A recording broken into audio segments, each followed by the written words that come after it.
how many of you actually believe in the universal law of attraction? Okay, so I didn't for 22 years because I'm a scientist. My background is in clinical research and mortality, so I didn't believe in that law until one day I was studying a law in physics. You're welcome to look this up. It's called constructive interference. Well, constructive interference. It's a law in physics that is as valid as the law of gravity. What constructive interference says is that if two frequencies of equal wavelength meet, the size of the frequency doubles. That's a fact.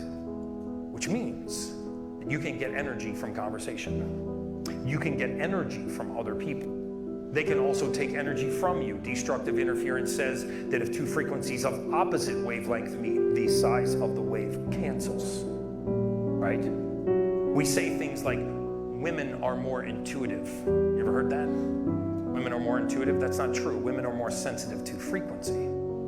Right? They actually can sense the frequency more aptly than a man. They actually have more brain cells than men. I hate to admit that, but they do. They have more brain cells than the gray matter. That was a clinical study I've been trying to refute for 7 years. Somebody's going to disprove it one day. So when we understand that frequency is emitted from a human being's body, and that frequency has a lot to do with what we attract and what we repel in the universe. As I was reading about this clinical, this valid law, constructive interference, I stumbled on a clinical study called the Spain Scale of Emotion. SPANE stands for the scale of positive and negative energy. They took 25,000 participants in Germany and they put them inside of something called a Faraday's cage. You know what a Faraday's cage is? It's an area that is devoid of all frequency. There's no microwave, no radio wave, there's no frequency of any kind in there. No EMF, no 5G, nothing. And they measured the frequency that was leaving a human being's body. And they were able to isolate frequency leaving human beings' bodies with such accuracy that they could tell exactly what mood that person was in. Not just that they were angry, but they were in despair, they were jealous, or they were vengeful. They could actually isolate frequencies to that degree. Do you know what the most powerful frequency to leave a human being's body is?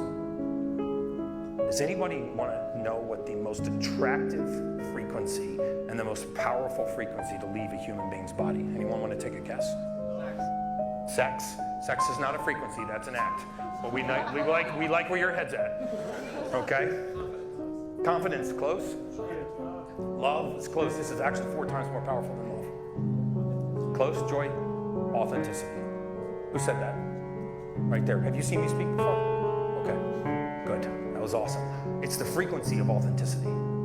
It has an amplitude that is so powerful and so attractive that can actually affect the frequency of another human being that you're talking to.